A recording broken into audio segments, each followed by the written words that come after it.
Hello, welcome to From the South. I'm Laura Prada from the Telesur Studios in Caracas, Venezuela. We begin with the news. Stay with us.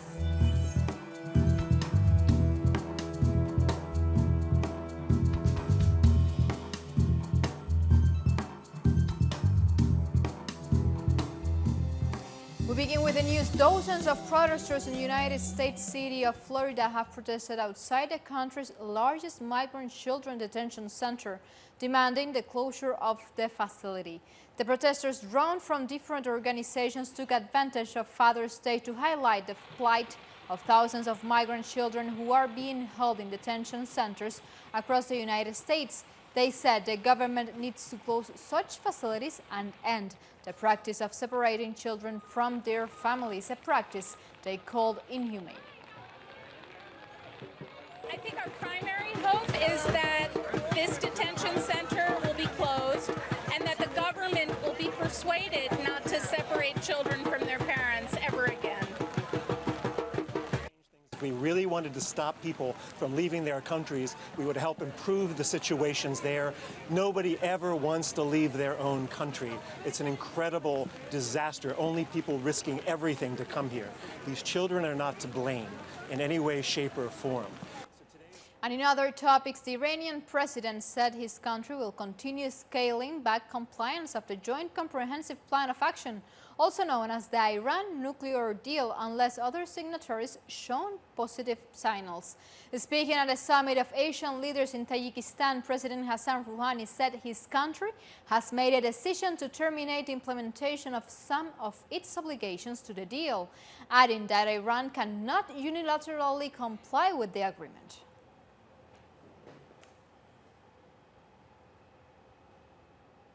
Also speaking at the same summit in Tajikistan, Russian President Vladimir Putin said Moscow would adhere to the nuclear agreement and urged other signatories to follow suit. Everyone is concerned about the state of the Joint Comprehensive Plan of Action to Iran's nuclear program. The US leaving this agreement has significantly unraveled its execution and has had a negative impact on the Non-Proliferation Treaty.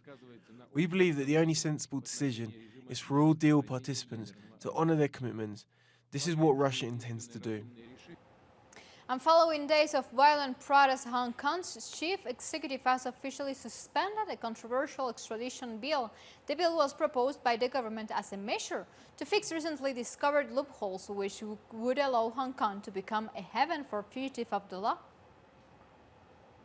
I now announce that the government has decided to suspend the legislative amendment exercise, restart our communication with all sectors of society, do more explanation work, and listen to different views of society. This bill has very laudable objectives, not only domestically but also internationally.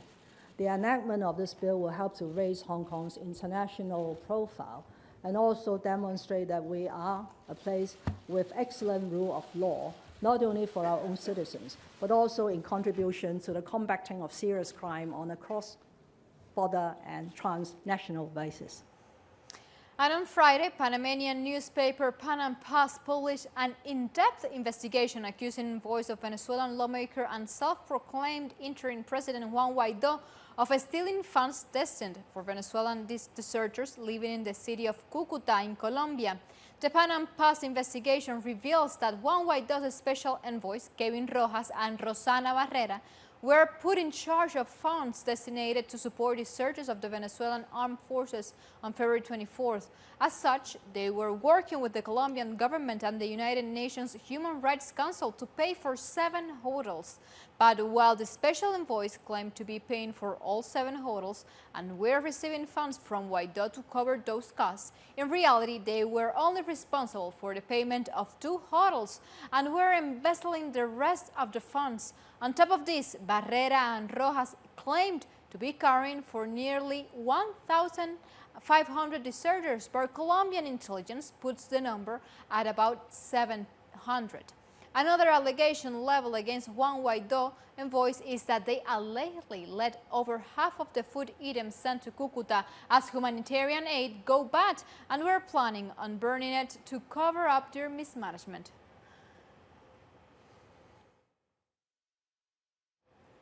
And soon after these revelations went public, the Secretary General of the Organization of American States, Luis Almagro, published a tweet to call for a prompt and exhaustive investigation into the situation that took place in Cucuta.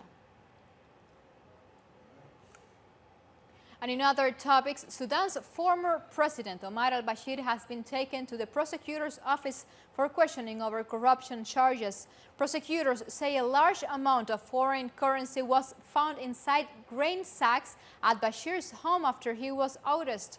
He is also wanted by International Criminal Court under accusations of being behind numerous war crimes and crimes against humanity in the Darfur region. This is his first public appearance since he was overthrown in the month of April. The principal of the prosecutor's office were presented to the accused, former President Omar Hassan, Ahmed al-Bashir, and the charge was laid under Articles 5 and 9 regarding the possession of foreign money, as well as Article 6 regarding illegally acquired resources. And we keep moving on from scenarios. Thousands of people took part in a silent march of remembrance in London to mark 2 years since the Grenfell Tower fire, which killed 72 people. Labour Party leader Jeremy Corbyn accompanied the march. Before the walk, survivors and relatives released doves and green balloons to honor the victims. The marchers then made their way through the streets of North Kensington, near where the tower is located.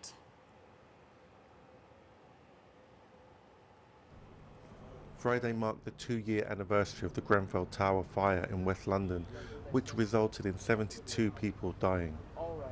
In the local community, there is frustration and anger against the British government because of the scant support they have received, the lack of accountability for the failings that led to the tragedy, and because there is a sense that a similar accident could take place again elsewhere. If people are responsible for putting up cladding which killed people, not only did it burn very fast, but I hear now that the resin, the plastic resin, was also dead. The toxicity across the area, everybody has suffered. Everybody. I have friends who are now facing a death sentence from what they've inhaled. As part of the commemorations for the second anniversary, the community and its supporters marched silently through the streets of the neighbourhood, as they do on every 14th of the month since the fire occurred. An estimated 11,000 people attended the silent march, including Labour Party leader Jeremy Corbyn. We have not seen any arrests, and in fact the other day the police said while they had questioned some people under caution, they said that there wouldn't necessarily be any charges brought. This is completely unacceptable to us here. Not only are we fighting for the legacy of the people that died, and I'll tell you something, we won't betray the dead, because a betrayal of the dead would be tantamount to a betrayal of the living. Impunity for those that made decisions that meant that so many died in the fire is a concern for many in the local community. With an ongoing government inquiry into the tragedy not expected to be finalised until 2021, there is a real fear that no one will be held accountable. In West London, those commemorating the second anniversary of the tragedy came out in numbers, dignified and defiant. Pablo Navarrete, Telesur, London. Time for a first break here from the South. Make sure you follow us on Twitter at Telesur English, and on my account, of course, you are seeing it at Laura P. Telesur. Stay with us.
are back with the news. The head of Libya's government of national accord has announced a new political initiative and elections to be held before the end of the year.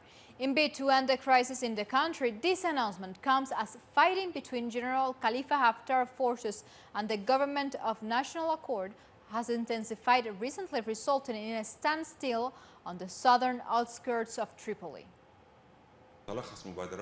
Our initiative is summarized in the following points. First, to hold a Libyan forum in coordination with the UN mission from all the regions who have political and social influence, who advocate for a peaceful and democratic solution.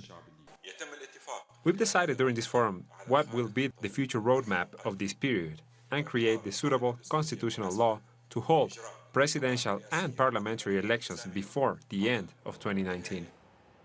And on Sunday, South Africans commemorate what is famously known as the Soweto Uprising. On the 16th of June 1976, thousands of students in the Black Township of Soweto took part in a mass demonstration against the government's decision to introduce Afrikaans as the official language of instruction in schools, as Afrikaans was seen as the language of the oppressor. We tracked down some of the leaders who organized the 1976 demonstration. Epfo Lacalle reports from Soweto for us.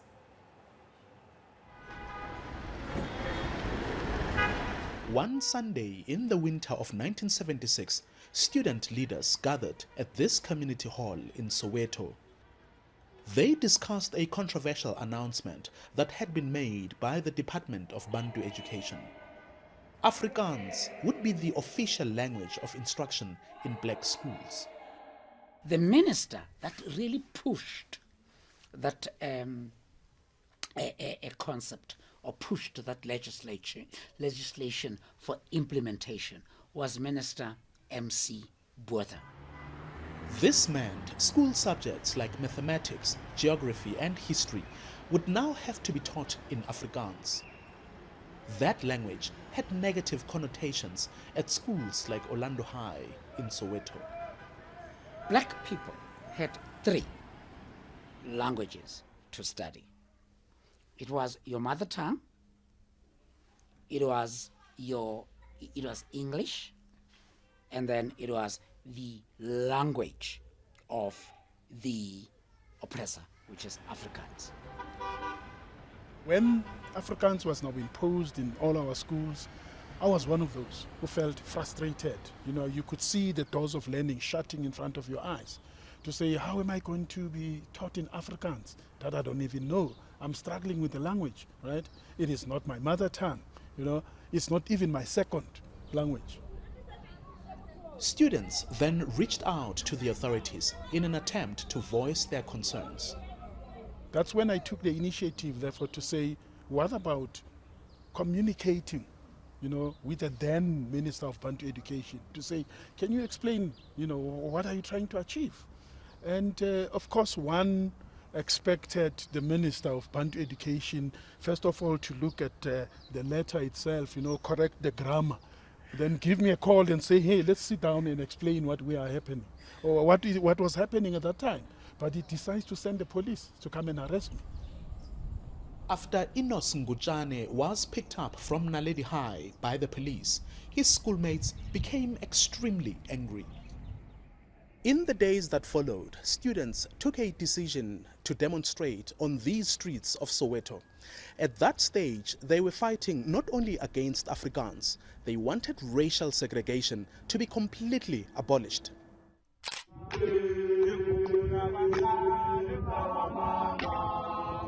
On the 16th of June 1976, crowds of learners from different schools gathered and snaked through Soweto, swelling to thousands. But in no time, the police were at the scene and ordered the marchers to disperse. The students were relentless. They then released dogs. The only defense against those police dogs was stones. So students used stones to kill the dogs.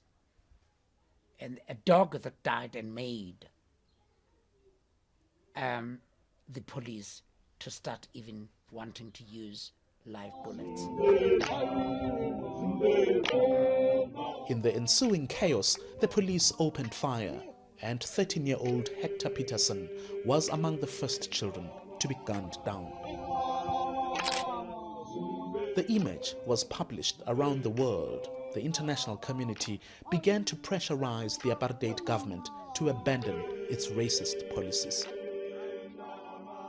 Today, South Africa is a free country, and a monument has been built to honor the hundreds of students who died in 1976.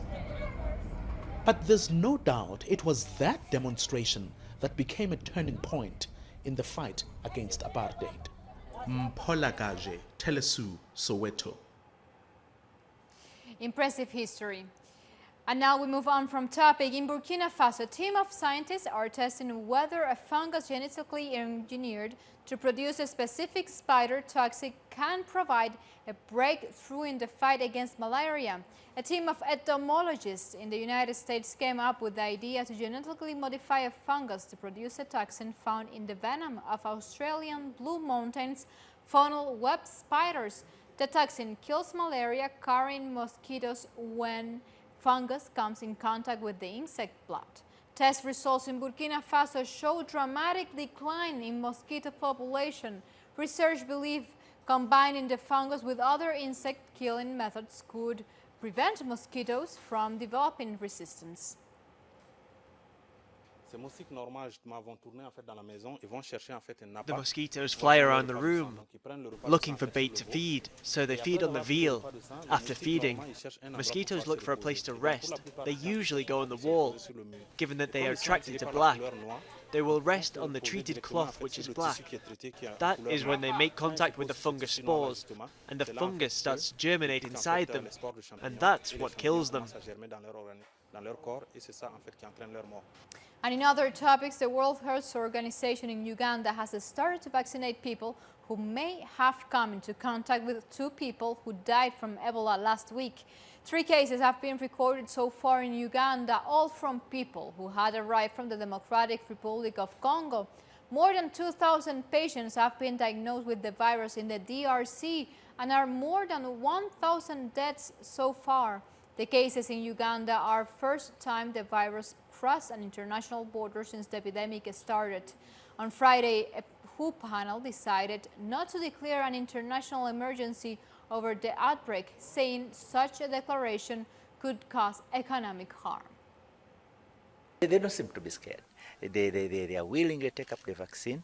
I mean, it is a harmless vaccine. It's given the same way we give all the other vaccines. So there shouldn't be anything unusual. And they understand it's for their benefit, so that they are able to stay healthy and save their lives. Time for a second and very short break. Stay with us.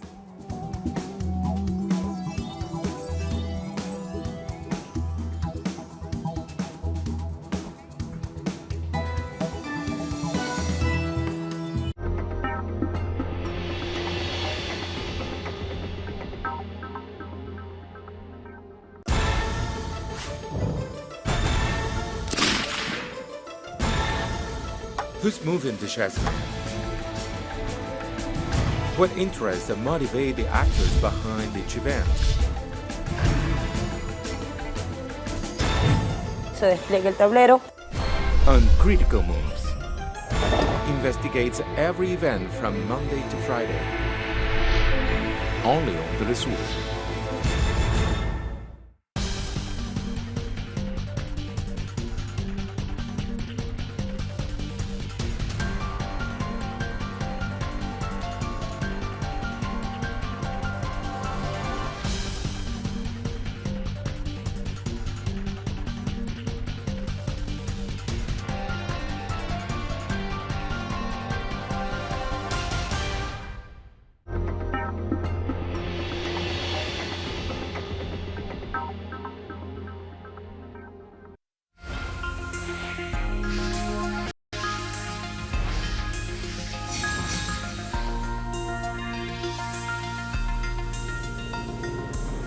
And we begin with the news of Latin America and the Caribbean. Guatemalans took to the polls as the country voted in general elections The polls closed at 6 p.m. local time and the vote counting is still underway. More than 8 million people were registered to vote as uncertainty, allegations of corruption and fears of possible fraud abound. A total of 19 candidates are competing in the presidential race, which is expected to yield no outright winner and go to a runoff in August. Let's hope to God that we have a change, that the candidates speak with sincerity, because we are giving our vote with sincerity and we expect that from them. We have a lot of corruption, a lot of gangs, a lot of killing. Who is going to change it? It is very difficult, but I hope that one of these candidates can help these issues. And the three presidential front-runners also cast their vote. Here's some of what they had to say. Let's hear. I trust in God that I will be elected president. I am very optimistic. We have worked hard for that, and our goal is that if God wants it, I will be the first female president. I hope that Guatemalans go cast their vote in peace. I hope and trust. I want to put a lot of trust in the Supreme Electoral Court. Mobilizations carried out by the Vamos, the UNE, and the FCN party have been terrible, giving away bags of food to the voters. It seems that they are invading Guatemala. This is the old political system. It is what Guatemalans are tired of.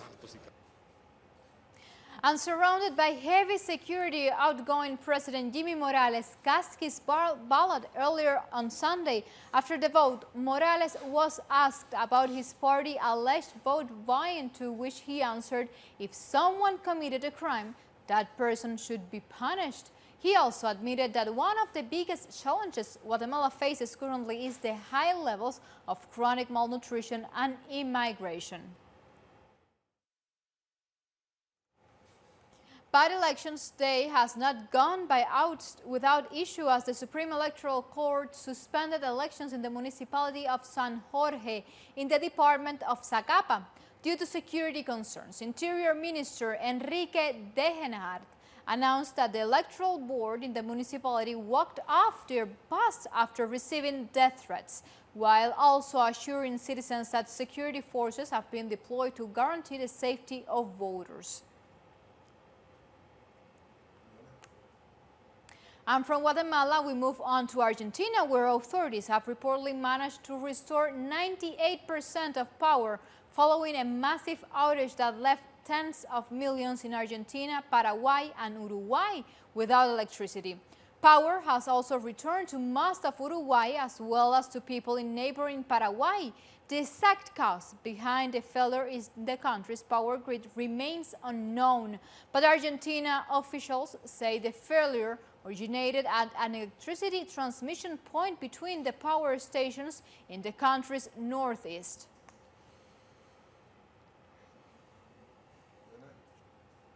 Meanwhile, in Uruguay, the president of the state-owned company UTE has said the massive power outage could serve as an opportunity to improve the country's power system. This instance is going to be an opportunity because it placed our entire system at the same time in a situation that will definitely allow us to draw conclusions from.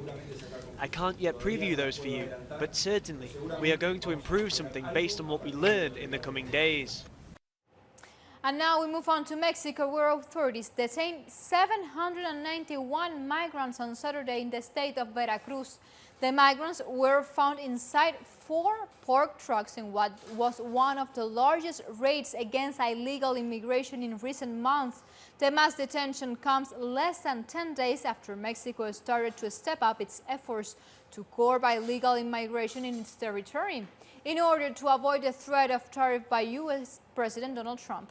According to the controversial agreement signed on June 7th, Mexico had 45 days to make palpable progress in reducing the number of people seeking to enter the United States after fleeing poverty and violence in their home countries. And like this, we've come to the end of this brief, but you can find this and much more other stories on our website as you are seeing it, telestorenglish.net, where you can read opinion articles, watch special interviews, and find so much more material that we produce especially for you. Continue with Telesur, connecting the global south. Until next time, thank you for watching.